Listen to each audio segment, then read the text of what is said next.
ನಮಸ್ತೆ. ಎಲ್ಲರೂ ಆರಾಮಾಗಿದ್ದೀರಾ ಅಂತ ತಿಳಿತಾ ನಾನು ಈ ವಿಡಿಯೋನ ಮಾಡ್ತಾ ಇದ್ದೀನಿ. ಮೊದಲಿಗೆ ನಾನು ವರಮಹಾಲಕ್ಷ್ಮಿ ಹಬ್ಬ ಬಂತು, ಏನೇನು ಪ್ರಿಪ್ರೇಷನ್ ಮಾಡ್ಕೊಂಡಿದ್ದೀನಿ ಅನ್ನೋದನ್ನು ತೋರಿಸೋದಕ್ಕೋಸ್ಕರ ಈ ವಿಡಿಯೋನ ಮಾಡ್ತಾ ಇದ್ದೀನಿ. ನಾವು ದೀಪಗಳನ್ನು ಹಚ್ತೀವಿ. ಈ 4 ದೀಪವನ್ನು ಸಹ ನಾನು ವರಮಹಾಲಕ್ಷ್ಮಿ ಮುಂದೆ ಹಚ್ತೀನಿ. ಮತ್ತು ಹಣತೆಗಳನ್ನು ನಾನು ಇಟ್ಟಿದ್ದೀನಿ. ಹಣತೆಗಳನ್ನು ಸಹ ನಾನು ಹಚ್ತೀನಿ. ಹಣತೆಗಳು ಮತ್ತು ದೀಪಗಳು ಎಲ್ಲವೂ ಸಹ ಮನೆಯನ್ನು ಬೆಳಗುವಂತಹ ವಸ್ತುಗಳು. ಅಂದರೆ ಅಸತೋಮ ಸದ್ಗಮಯ, ನಮಗೆ ಒಳ್ಳೆಯ ದಾರಿಯನ್ನು ಕೊಡು ತಾಯಿ ಅಂತ ಕೇಳ್ತಾ ನಾನು ದೀಪವನ್ನು ಹಚ್ತೀನಿ. ಅದಕ್ಕೆ ಎಲ್ಲ ದೀಪಗಳನ್ನು ಮಡ್ಕೊಂಡಿದ್ದೀನಿ. ಮತ್ತು ಕಳಸನೋ ಇನ್ನೇನಾದರೂ ಇಡೋದಕ್ಕೆ ಒಂದು ಸಣ್ಣ ಮನೆಯನ್ನು ಮಡ್ಕೊಂಡಿದ್ದೀನಿ. ಮತ್ತು ಇದ್ರ ಜೊತೆಗೆ ನಾವು ಧೂಪವನ್ನು ಹಾಕಬೇಕಲ್ವಾ, ಧೂಪಕ್ಕೋಸ್ಕರ ಇದನ್ನು ಇಟ್ಟಿದ್ದೀನಿ. ಮತ್ತು ಇನ್ನೊಂದು ಕಡೆ ದೇವ್ರ ಮನೆಯಲ್ಲಿ ಧೂಪ ಇಡೋದಕ್ಕೆ ಇದನ್ನು ಇಟ್ಟಿದ್ದೀನಿ. ಅದೇ ಥರ ಇತ್ತಾಳೆ ನಾವು ದೀಪಗಳನ್ನು ಇಟ್ಕೊಂಡಿದ್ದೀನಿ. ಉದ್ಗಡ್ಡಿ ಇದರಲ್ಲಿ ಬೇಕೇ ಬೇಕು, ಮಂಗಳಾರತಿ ಮಾಡೋಕ್ಕೆ ಬೇಕು. ಮತ್ತು ಒಂದು ತಟ್ಟೆಯನ್ನು, ಇದು ತಾಮ್ರದ ತಟ್ಟೆ ಅಲ್ಲ, ಹಿತ್ತಾಳೆ ತಟ್ಟೆಯನ್ನು ಇಟ್ಟಿದ್ದೀನಿ. ಮತ್ತು ನಾವು ಈ ಮಂಗಳ ದ್ರವ್ಯಗಳನ್ನು ಇಟ್ಕೊಳ್ಳೇಬೇಕು. ಅರಿಶಿನ, ಕುಂಕುಮ ಮತ್ತು ಅಕ್ಷತೆ. ಮತ್ತು ಅಕ್ಷತೆ ಜೊತೆಗೆ ಮತ್ತು ಮುತ್ತೈದೆಯರು ಕೊಡೋದಕ್ಕೆ ಕಾಸುಗಳು ಇಷ್ಟೇ ಸಾಲೋದಿಲ್ಲ, ಇಲ್ಲೂ ಸಹ ಇದ್ದಾವೆ. ಈ ಎಲ್ಲ ಚಿಲ್ಲರೆ ಕಾಸನ್ನು ನಾನು ಇಟ್ಟಿರ್ತೀನಿ ಕುಂಕುಮ ಕೊಡೋದಕ್ಕೋಸ್ಕರ. ಮತ್ತು ಲಕ್ಷ್ಮಿಗೆ ಬೇಕಾಗಿರುವಂತಹ ಮುಖ್ಯವಾದ ಗುರ್ಗಂಜಿಯನ್ನು ಸಹ ನಾನು ಇಟ್ಕೊಂಡಿದ್ದೀನಿ. ಗುಲ್ಗಂಜಿ ಅಂತಲೂ ಹೇಳ್ತಾರೆ. ಮತ್ತು ಕವಡೆ ಮತ್ತು ಗೋಮತಿ ಚಕ್ರ, ಈ ಎಲ್ಲವನ್ನೂ ಸಹ ನಾನು ಇದರಲ್ಲಿ ಹಾಕಿ ಇಟ್ಟಿದ್ದೀನಿ. ನೋಡಿ, ಗೋಮತಿ ಚಕ್ರ ಇದೆ, ಶಂಖ ಇದೆ, ಕವಡೆ ಇದೆ, ಕಾಸಿದೆ. ಈ ಎಲ್ಲವೂ ಸಹ ನಾನು ಇದರಲ್ಲಿ ಹಾಕ್ಬಿಟ್ಟು ಇಟ್ಟಿದ್ದೀನಿ. ಇದು ಸಹ ಪವಿತ್ರವಾದಂತಹದ್ದು. ಯಾಕಂದರೆ ಇದು ನಮಗೆ ಪ್ರಕೃತಿಯಲ್ಲಿ ಸಿಗುವಂಥ ಅಡಿಕೆ ಪಟ್ಟಿಯಲ್ಲಿ ಮಾಡಿರುವಂತಹ ತಟ್ಟೆ. ಇದಕ್ಕೆ ನಾನು ಎಲ್ಲವನ್ನು ಹಾಕಿದ್ದೀನಿ. ಮತ್ತು ನಾವು ಬಳೆಯನ್ನು ಸಹ ಮುತ್ತೈದೆಯರಿಗೆ ಕೊಡಬೇಕು. ಇಷ್ಟೇ ಸಾಲಲ್ಲ, ಯಾವುದೋ ಸ್ವಲ್ಪ ತೋರಿಸೋದಕ್ಕೋಸ್ಕರ ಇಟ್ಕೊಂಡಿದ್ದೀನಿ. ನಾವು ಮುತ್ತೈದೆಯರಿಗೆ ಕೊಡಬೇಕಾದ್ರೆ 4 ಬಳೆಯನ್ನು ಕೊಡಬೇಕು, 2 ಬಳೆಯನ್ನು ಕೊಡಬೇಡಿ. ಮತ್ತು ಇದು ಗಂಧ ಅಂತ ಹೇಳ್ತಾರೆ, ಸುಗಂಧ ಪೌಡರ್ ಅಂತ ಸಿಗುತ್ತೆ. ಇದು ಗಂಧದ ಪೌಡ್ರು, ಗಮ್ ಅಂತ ಸುವಾಸನೆ ಬರ್ತಾ ಇರುತ್ತೆ. ಅದನ್ನು ದೇವರಿಗೆ ಇಡೋದಕ್ಕೆ ತುಂಬ ಚೆನ್ನಾಗಿರುತ್ತೆ.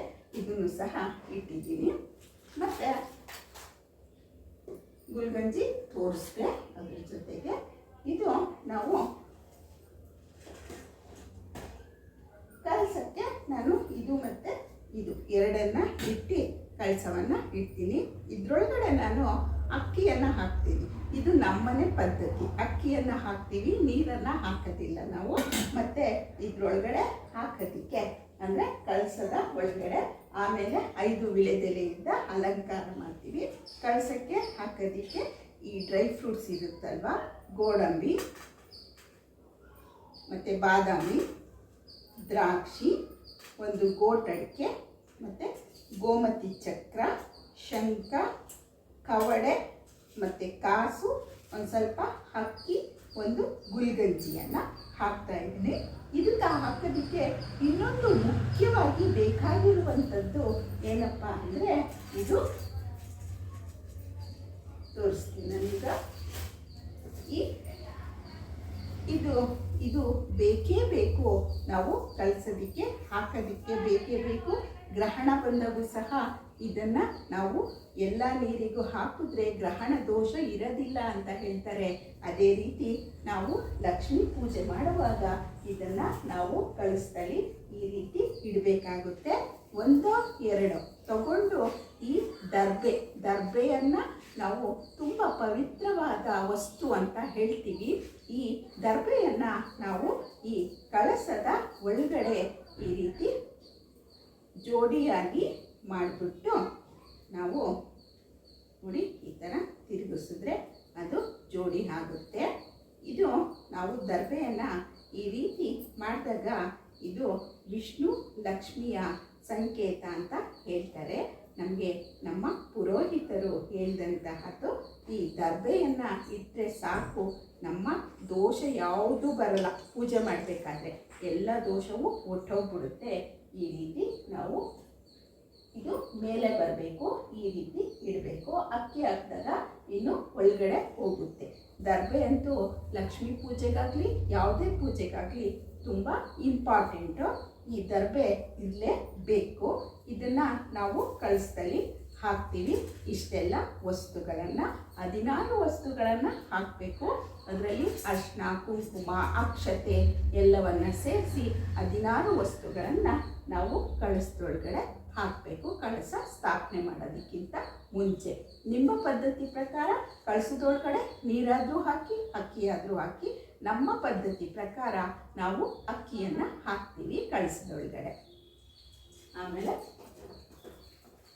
ನಾನು ಲಕ್ಷ್ಮೀ ತಾಯಿಗೆ ಮಡ್ಲಕ್ಕಿಯನ್ನು ನಾನು ಬ್ಲೌಸ್ ಪೀಸ್ ಹಾಕಿ ಕಟ್ಟಲ್ಲ. ನಾನು ಬ್ಲೌಸ್ ಪೀಸು ಇಟ್ಬಿಟ್ಟು ಅಮ್ಮನಿಗೆ ಇದೇ ರೀತಿಯಲ್ಲಿ ತಟ್ಟೆನಲ್ಲೇ ಇಡ್ತೀವಿ. ಯಾಕಂದರೆ ನಾವು ಮಡ್ಲಕ್ಕಿಯನ್ನು ಬ್ಲೌಸ್ ಪೀಸಲ್ಲಿ ಕಟ್ಟಿಬಿಟ್ಟು ಗಂಟು ಕೊಟ್ಟರೆ ನಾವು ಹೆಣ್ಮಕ್ಳಿಗೆ ಮನೆಯಿಂದ ಗಂಡನ ಮನೆಗೆ ಕಳಿಸ್ಬೇಕಾದ್ರೆ ನಾವು ಗಂಡು ಕಟ್ಟಿ ಕಳಿಸ್ತೀವಿ ಅಲ್ವಾ? ಇಲ್ಲ, ನಮ್ಮ ಮನೆಯಲ್ಲೇ ಶಾಶ್ವತವಾಗಿ ಇರಬೇಕು ತಾಯಿ ಅಂದರೆ ಮಡ್ಲಕ್ಕಿಯಲ್ಲಿ ತಟ್ಟೆಯಲ್ಲಿ ಅವಳಿಗೆ ಮಡ್ಲನ್ನು ದುಂಬೇಕು. ಆಗಲೇ ಕರೆಕ್ಟಾಗಿ ನಮ್ಮ ಮನೆಯಲ್ಲೇ ಶಾಶ್ವತವಾಗಿ ಲಕ್ಷ್ಮಿ ನೆಲೆಸಿರ್ತಾಳೆ ಅಂತ ನಮ್ಮ ಪುರೋಹಿತರು ಹೇಳಿದ ಪ್ರಕಾರ ನಾನು ಮಾಡ್ತಾ ಇದ್ದೀನಿ. ಇದಕ್ಕೆ ಅಕ್ಕಿ, ಬೆಲ್ಲ, ಬಳೆ ಮತ್ತು ಕಾಸು ಮತ್ತು ಬಳೆ ಬಿಚ್ಚೋಲೆ ಅಂತ ಸಿಗುತ್ತೆ. ಇದರಲ್ಲಿ ಬಾಚಣಿಗೆ ಮತ್ತು ಏನೇನಿದೆ ಅಂತ ನಾನಿವಾಗ ನಿಮಗೆ ತೋರಿಸ್ತೀನಿ. ನೋಡಿ, ಇದರಲ್ಲಿ ಎಕ್ಸ್ಟ್ರಾ ಇದೆ, ಇದನ್ನೇ ತೆಗೆದು ನಾನು ನಿಮಗೆ ತೋರಿಸ್ತೀನಿ. ಬಳೆ ಬಿಚ್ಚೋಲೆ ಅಂತ ಕೇಳಿದ್ರೆ ನಮಗೆ ಗ್ರಂಥಿಗೆ ಅಂಗಡಿನಲ್ಲಿ ಇದನ್ನು ಕೊಡ್ತಾರೆ. ಗ್ರಂಥಿಗೆ ಅಂಗಡಿಗೆ ಹೋಗಿ ನಾವು ಬಳೆ ಬಿಚ್ಚೋಲೆಯನ್ನು ತಗೊಂಡು ಬರಬಹುದು. ನೋಡಿ, ಇದರಲ್ಲಿ ಅರಿಶಿನ, ಕುಂಕುಮ ಕೊಡೋದಕ್ಕೆ 2 ಡಬ್ಬಗಳನ್ನು ಕೊಟ್ಟಿರ್ತಾರೆ. ಮತ್ತು ಒಂದು ಕಣ್ಕಪ್ಪನ್ನು, ಕಾಡಿಗೆಯನ್ನು ಕೊಟ್ಟಿರ್ತಾರೆ.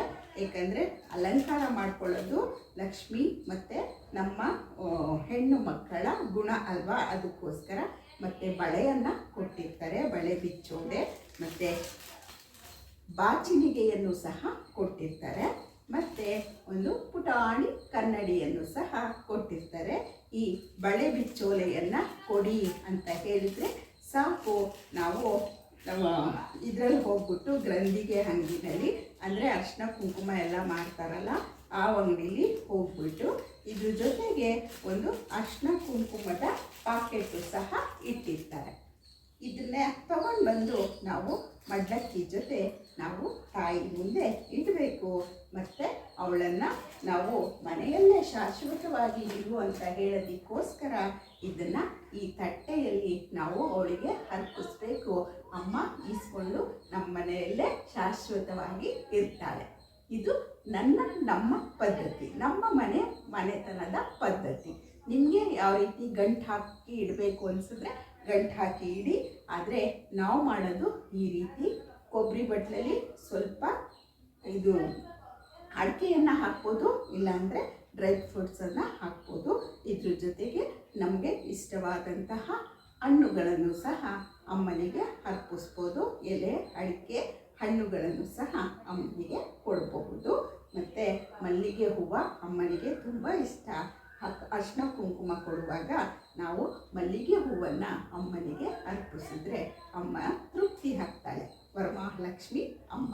ಇದು ಮಡ್ಲಕ್ಕಿ ಪದ್ಧತಿ ನಮ್ಮ ಮನೆಯಲ್ಲಿ. ಇದು ತಾಮ್ರದ ತಟ್ಟೆಯಲ್ಲಿ ಇಟ್ಟಿದ್ದೀನಿ.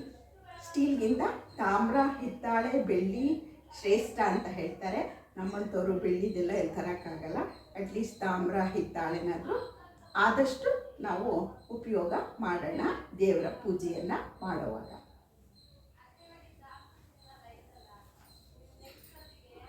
ಮತ್ತು ಪೂಜೆ ಮಾಡೋಕ್ಕಿಂತ ಮುಂಚೆ ನಾವು ಏನು ಮಾಡಬೇಕು, ಅಮ್ಮನನ್ನು ನಾನು ಒಂದು ಬೆಳ್ಳಿ ವಿಗ್ರಹವನ್ನು ವಿಗ್ರಹವನ್ನು ತಗೊಂಡಿದ್ದೀನಿ. ಪುಟಾಣಿದು ಇದು ತುಂಬ ಚೆನ್ನಾಗಿದೆ. ಅಮ್ಮ ತಾವರೆ ಹೂವಿನ ಮೇಲೆ ಕೂತಿದ್ದಾಳೆ. ಇದನ್ನು ಒಂದು ತಟ್ಟೆಯಲ್ಲಿ ಇಟ್ಬಿಟ್ಟು ಪಂಚಾಮೃತವನ್ನು ಮಾಡಿಬಿಟ್ಟು ಅಭಿಷೇಕ ಮಾಡಿ ಮತ್ತು ಗಂಗೆಯಿಂದ ಅಭಿಷೇಕ ಮಾಡಿ ಇದನ್ನು ಅಲಂಕಾರ ಮಾಡಿ ನಾನು ನಮ್ಮ ಕಳಸದ ಹತ್ತಿರ ಇಡ್ತೀನಿ. ಇದು ನಾನು ಲಾಸ್ಟ್ ಇಯರ್ ತಗೊಂಡಿದ್ದೆ. ಇನ್ನೂ ಸಹ ಹೊಸದಿದ್ದಂಗೆ ಇದೆ. ಲಕ್ಷ್ಮಿ ನಮ್ಮ ಮನೆಗೆ ಇದೇ ರೀತಿ ಬರ್ತಾ ಇರಲಿ ಅಂತ ನಾನು ಕೇಳ್ಕೊತೀನಿ. ಇದು ಪಂಚಾಮೃತ ಅಭಿಷೇಕ ಮಾಡೋಕ್ಕೆ. ಪಂಚಾಮೃತ ಅಭಿಷೇಕ ಮಾಡಾದ್ಮೇಲೆ ನಾವು ಅರ್ಚನೆಯನ್ನು ಮಾಡಬಹುದು. ಅಕ್ಷತೆಯಲ್ಲಿ, ಹೂವದಲ್ಲಿ ಯಾವ ಶಕ್ತಿ ಇರುತ್ತೋ ಅದ್ರ ಪ್ರಕಾರ ನಾವು ಅಷ್ಟೋತ್ತರವನ್ನು ಹೇಳಿಕೊಂಡು ಅಮ್ಮನಿಗೆ ಅಷ್ಟೋತ್ತರವನ್ನು ಮಾಡಬಹುದು. ನಮಗೆ ಯಾವುದೂ ಇಲ್ಲ ಅಂದರೆ ಅರ್ಶಿನ ಕುಂಕುಮದಿಂದಾದರೂ ನಾವು ಈ ತಾಯಿಗೆ ಅಷ್ಟೋತ್ತರ ಹೇಳಬೇಕಾದ್ರೆ ಅರ್ಚನೆಯನ್ನು ಮಾಡಬಹುದು.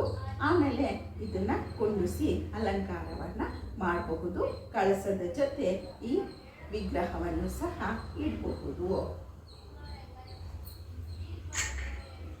ಇದಾದ್ಮೇಲೆ ನಾನು ಕಳಸಕ್ಕೆ ಈ ರೀತಿ ಸುತ್ತಿಟ್ಬಿಡ್ಬೇಕು. ಆಗ ಕಪ್ಪ ಆಗಲ್ಲ. ನೋಡಿ, ನಾನು ಲಾಸ್ಟ್ ಇಯರ್ ಸುತ್ತಿಕ್ಕಿರೋದು ಪೇಪರಲ್ಲಿ. ಇವತ್ತು ಸಹ ಅಮ್ಮನ ಮುಖವಾಡ ಎಷ್ಟು ಹೊಳಿತಾ ಇದೆ ಅಲ್ವಾ? ಈ ಥರ ನಾನು ಅಮ್ಮನಿಗೆ ಕಳಸದಲ್ಲಿ ಇಡ್ತೀನಿ. ತೆಂಗಿನಕಾಯಿಗೆ ಇದನ್ನು ನಾವೇನು ಜಾಸ್ತಿ ಅಲಂಕಾರ ಮಾಡಲ್ಲ. ಒಂದು ಇಲ್ಲಿ ನಾನು ಅರ್ಶಿನ ಅಲಂಕಾರ ಮಾಡ್ತೀನಿ ಮತ್ತು ಬಟ್ಟನ್ನು ಇಡ್ತೀನಿ. ನಮ್ಮನೆಗೆ ಇಷ್ಟೇ ಮಾಡುವಂತಹ ಅಲಂಕಾರ ಮುಖವಾಡಕ್ಕೆ.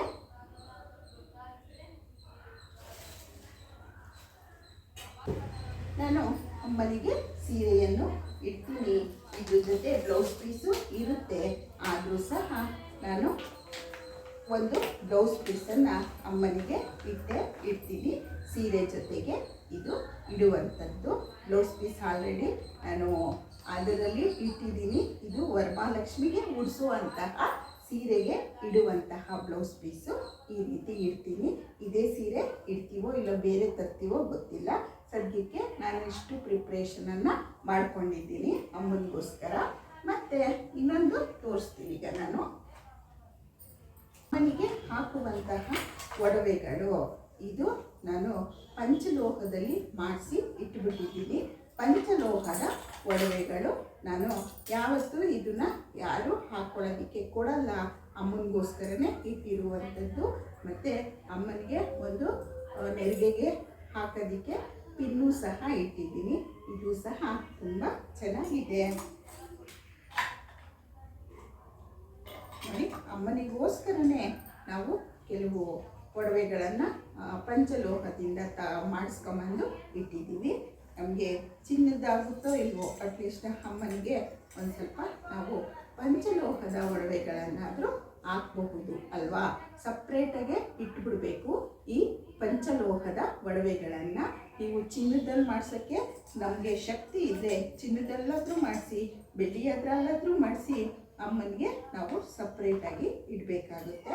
ಮತ್ತು ಇದ್ರ ಜೊತೆಗೆ ಒಂದು ಬೆಳ್ಳಿ ಕಾಯಿನನ್ನು ಇಟ್ಕೊಂಡಿದ್ದೀನಿ, ಲಕ್ಷ್ಮೀ ತಾಯಿದು.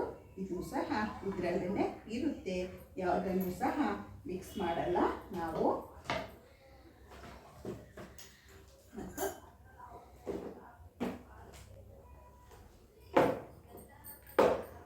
ಅಮ್ಮನಿಗೆ ರೆಡಿ ಮಾಡೋದಕ್ಕೋಸ್ಕರನೇ ನಾನು ಹೂವು ಮತ್ತು ಓಲೆ, ಜಿಂಕಿ, ಬಳೆ ಎಲ್ಲವನ್ನ ಸಪ್ರೇಟಾಗಿ ಅಮ್ಮನಿಗೋಸ್ಕರನೇ ಇಟ್ಬಿಟ್ಟಿದ್ದೀವಿ. ಇದು ಸಹ ಅಮ್ಮನಿಗೆ ಸೀರೆ ಪಿನ್ನು ಇದು ಸಹ ನಾನು ಇಟ್ಟಿದ್ದೀನಿ ಸಪ್ರೇಟಾಗಿ. ಮತ್ತು ಇದು ಅಮ್ಮನಿಗೆ ಸೀರೆ ಉಡಿಸ್ಬೇಕಾದ್ರೆ ಆ ಗುಂಡ್ಪಿನ್ಗಿನ್ನ ಇಂಥ ಪಿನ್ಗಳು ಹಾಕಿದ್ರೆ ತುಂಬ ಚೆನ್ನಾಗಿ ಕೂತ್ಕೊಳ್ಳುತ್ತೆ. ಮತ್ತು ನಮ್ಮ ಸೀರೆಗಳು ಸಹ ಹಾಳಾಗಲ್ಲ. ಮರದ್ದು ತಗೊಂಡು ಬಂದು ನಾವು ಸಪ್ರೇಟಾಗಿ ವರಮಹಾಲಕ್ಷ್ಮಿ ಪೂಜೆ ಮಾಡೋವಾಗ, ಸೀರೆ ಉಡಿಸೋವಾಗ ಯೂಸ್ ಮಾಡೋಕ್ಕೆ ಅಂತಲೇ ಈ ರೀತಿ ನಾವು ಬಟ್ಟೆ ಪಿನ್ಗಳಿರ್ತಾವಲ್ವ, ಕ್ಲಿಪ್ಗಳು, ಅದನ್ನು ತಂದು ಇಟ್ಟಿದ್ದೀನಿ. ನೋಡಿ, ಈ ರೀತಿ ಡಿಮಾರ್ಟಲ್ಲಿ ಸಿಗುತ್ತೆ. ಈಗ ಸಿಗುತ್ತೋ ಇವಾಗ ಗೊತ್ತಿಲ್ಲ. ಲಾಸ್ಟ್ ಇಯರೇ ನಾನು ತಂದು ಇಟ್ಟಿದ್ದೆ. ಅದೇ ಈಗಲೂ ಸಹ ಯೂಸ್ ಮಾಡ್ತೀನಿ. ನಾನು ಹೇಳಿದ್ನಲ್ವ, ಈ ಒಡವೆಗಳೆಲ್ಲ ವರಮಹಾಲಕ್ಷ್ಮಿಗೆ ಹಾಕೋದಕ್ಕೆ ಇದು ಸೊಂಟದ ಪಟ್ಟಿ, ಇದನ್ನು ಸಹ ಸಪ್ರೇಟಾಗಿ ಇಟ್ಟಿದ್ದೀವಿ. ಮತ್ತು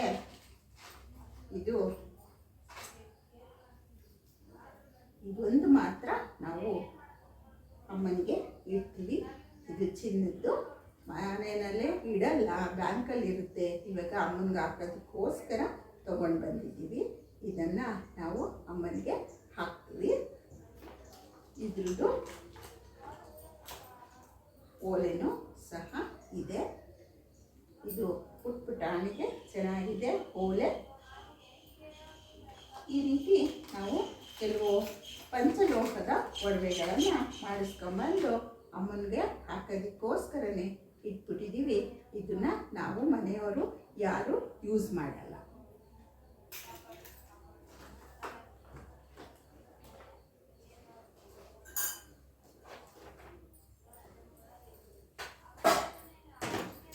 ಮತ್ತು ಈ ತುಪ್ಪದ ಬತ್ತಿ ಮತ್ತು ಗೆಜ್ಜೆ ಬತ್ತಿ ಎಲ್ಲ ರೆಡಿ ಮಾಡ್ಕೊಳ್ಳಿ. ಬಾಗಿಲಿಗೆ ಹಾಕೋಕ್ಕೆ, ಕಲಸಕ್ಕೆ ಹಾಕೋಕ್ಕೆ, ಮನೆ ದೇವ್ರ ಮನೆಗೆ ಹಾಕೋಕ್ಕೆ ಎಲ್ಲದಕ್ಕೂ ನಮಗೆ ಇದು ಬೇಕಾಗುತ್ತೆ.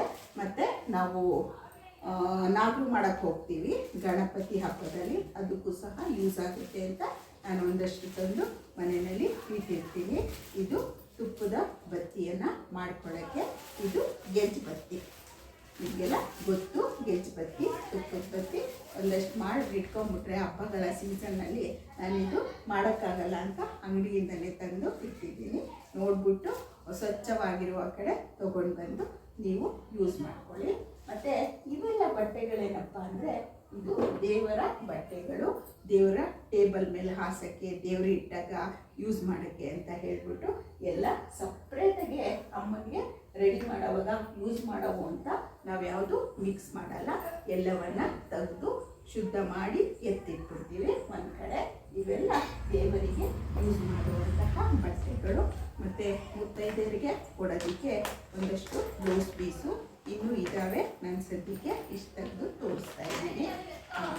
ಅರ್ಶಿನ ಕುಂಕುಮಕ್ಕೆ ಬಾಳೆಹಣ್ಣು, ಹಣ್ಣುಗಳು, ನಮ್ಮ ಶಕ್ತಿ ಅನುಸಾರ ತೆಂಗಿನಕಾಯಿ ಏನಾದರೂ ಕೊಡ್ಬೋದು. ಒಂದು ಬ್ಲೌಸ್ ಪೀಸು, 4 ಬಳೆಯನ್ನು ಸಹ ಕೊಟ್ಟರೆ ತುಂಬ ಶ್ರೇಷ್ಠ.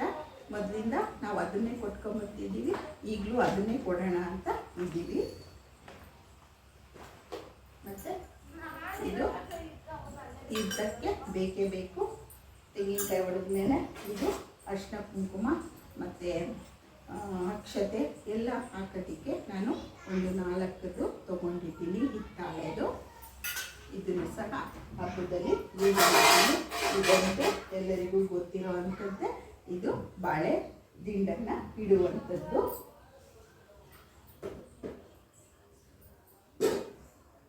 ಬಾಳೆ ಕಂಬವನ್ನು ಇಡುವಂಥದ್ದು. ಮತ್ತು ಒಂದು ಕಳಸವನ್ನು ಸಹ ನಾವು ಇಟ್ಕೋತೀವಿ. ಕಳಸನೂ ಸಹ ಬೇಕೇ ಬೇಕು. ಕಳಸ ಈ ತಾಯಿ ಮುಂದೆಗಡೆ ಒಂದು ಚಿಕ್ಕ ಕಳಸವನ್ನು, ಬಾಕ್ಲ ಹತ್ರ ಒಂದು ಕಳಸವನ್ನು ಹೂಡ್ತೀವಿ. ಮತ್ತು ಪುಟಾಣಿ ದೀಪಗಳನ್ನು ಸಹ ನಾನು ಇಟ್ಟಿರ್ತೀನಿ. ಆರತಿ ಮಾಡೋದಕ್ಕೆ ಎಲ್ಲ ಬೇಕಲ್ವಾ, ಅದಕ್ಕೆ ತಾಮ್ರದ ದೀಪವನ್ನು ತಗೊಂಡಿದ್ದೀವಿ.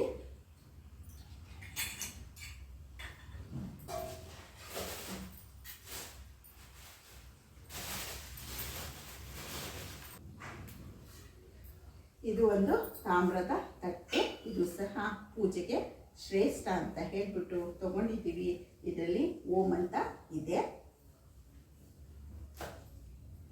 ಇದು ಹೂವಿನ ಅಲಂಕಾರ ಮಾಡೋದಕ್ಕೆ ಒಂದು ಹಿತ್ತಾಳೆಯದು ತಗೊಂಡಿದ್ದೀನಿ. ಇದು ತುಂಬ ಚೆನ್ನಾಗಿದೆ.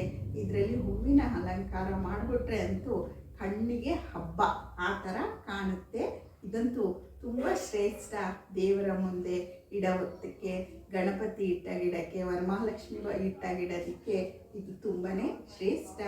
ಇದನ್ನೆಲ್ಲ ತುಂಬಾ ವರ್ಷ ಆಯಿತು, ಎಷ್ಟು ಏನು ಅಂತ ಎಲ್ಲ ಗೊತ್ತಿಲ್ಲ. ಇದು ಒಂದು ಶ್ರೇಷ್ಠವಾದಂತಹ ಹೂವನ್ನು ಹಾಕಿ ಇಡುವಂತಹ ಒಂದು ಅಲಂಕಾರಿಕನೂ ಆಗುತ್ತೆ. ಮತ್ತು ತಾಯಿಗೆ ಒಂದು ಪೂಜೆಯ ಸೇವೆನೂ ಸಹ ಆಗುತ್ತೆ, ಹೂವಿನ ಸೇವೆ. ಅದಕ್ಕೋಸ್ಕರ ಇದನ್ನು ತಗೊಂಡಿದ್ದೀನಿ. ಮತ್ತು ನಾವು ಈ ಎಲ್ಲವನ್ನು ಮಾಡುವಾಗ ನಾವು ಕೈಗೆ ಹೂವನ್ನು ಕಟ್ಕೋತೀವಿ ಅಲ್ವಾ. ಕೈಗೆ ನಾವು ಈ ಶಾಸ್ತ್ರದ ಈ ತಾಯಿ ಗೌರಿ ದಾರ, ಲಕ್ಷ್ಮೀ ದಾರ ಅಂತ ಕಟ್ಕೋತೀವಿ. ಎಲ್ಲರೂ 9 ಗಂಟೆ ಹಾಕಬೇಕು, 16 ಗಂಟೆ ಹಾಕಬೇಕು, 14 ಗಂಟೆ ಹಾಕಬೇಕು ಅಂತ ಹೇಳ್ತಾರೆ. ಆದರೆ ನಾನು 8 ಗಂಟನ್ನು ಹಾಕ್ತೀವಿ. ಯಾಕಂದರೆ ಅಷ್ಟಲಕ್ಷ್ಮಿಯರಿಗೆ ಒಂದೊಂದು ಗಂಟು ಅಂತ ಹೇಳಿಬಿಟ್ಟು ನಾನು 8 ಗಂಟನ್ನು ಹಾಕ್ಬಿಟ್ಟು ಮನೆಯಲ್ಲಿ ಗಂಡಸರು ಸಹ ಕಟ್ಕೋಬೋದು. ಲಕ್ಷ್ಮಿನ ನಾವು ವಿಷ್ಣು ಸಮೇತನೇ ಸ್ಥಾಪನೆ ಮಾಡುವಂಥದ್ದು. ಅದಕ್ಕೋಸ್ಕರ ನಾವು ಈ ದಾರವನ್ನು ಅಂದರೆ ಲಕ್ಷ್ಮೀ ದಾರವನ್ನು ಎಲ್ರಿಗೂ ಕಟ್ಟಿದ್ರೆ ಶ್ರೇಷ್ಠ. ಎಲ್ಲರೂ ಸಹ ಆಯಸ್ಸು, ಆರೋಗ್ಯ, ಐಶ್ವರ್ಯ ಎಲ್ಲವನ್ನು ತಾಯಿ ಕರುಣಿಸ್ತಾಳೆ ಅಂತ ಹೇಳಿಬಿಟ್ಟು ಎಲ್ಲರೂ ನಾವು ಲಕ್ಷ್ಮೀ ದಾರವನ್ನು, ಗೌರಿ ದಾರವನ್ನು ಮತ್ತು ನಾಗರಿಗೆ ಹೋಗ್ತೀವಲ್ಲ ಅಲ್ಲೂ ಸಹ ನಾಗರ ದಾರವನ್ನು ಕಟ್ಕೋತೀವಿ. ಇದು ತುಂಬಾ ಒಂಥರ ಶಕ್ತಿ, ಒಂಥರ ಪಾಸಿಟಿವ್ ಎನರ್ಜಿಯನ್ನು ನಮಗೆ ಕೊಡುತ್ತೆ. ಅದಕ್ಕೋಸ್ಕರ ಇದನ್ನು ನಾವು ಕಟ್ಕೋತೀವಿ.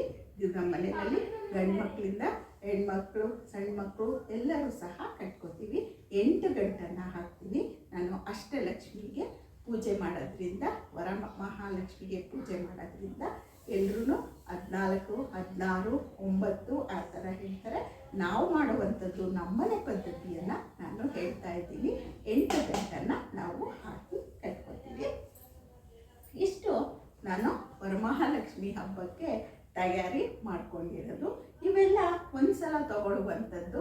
ಒಂದು ಸಲ ತಗೊಂಡು ಜೋಪಾನವಾಗಿ ಇಟ್ಕೊಂಡು ನಾವು ವರ್ಷ ಅದನ್ನೇ ಯೂಸ್ ಮಾಡ್ಬೋದು. ಈಗ ಅಲಂಕಾರಿಕ ವಸ್ತುಗಳನ್ನು ಸಹ ನೀವು ಯೂಸ್ ಮಾಡ್ತೀರಾ.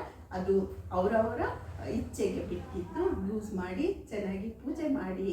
ಮತ್ತು ಲಕ್ಷ್ಮಿ ನಿಮ್ಮ ಕುಟುಂಬಕ್ಕೂ ಎಲ್ಲರಿಗೂ ಒಳ್ಳೆಯದನ್ನು ಮಾಡಲಿ ಅಂತ ಕೇಳ್ಕೊತಾ ನಾನು ಈ ವಿಡಿಯೋನ ಮುಗಿಸ್ತಾ ಇದ್ದೀನಿ. ಲೋಕ ಸಮಸ್ತ ಸುಖಿನೋ ಭವಂತು. ಲೋಕ ಸಮಸ್ತ ಸುಖಿನೋ ಭವಂತು. ನಮಸ್ತೆ. ಮತ್ತೊಂದು ವಿಡಿಯೋದಲ್ಲಿ ಭೇಟಿಯಾಗೋಣ. ಈ ವಿಡಿಯೋ ಇಷ್ಟ ಆಗಿದ್ರೆ ಒಂದು ಲೈಕ್ ಮಾಡಿ, ಶೇರ್ ಮಾಡಿ, ಕಮೆಂಟ್ ಮಾಡಿ, ಸಬ್ಸ್ಕ್ರೈಬ್ ಮಾಡೋದನ್ನು ಮರಿಬೇಡಿ. ನಮಸ್ತೆ.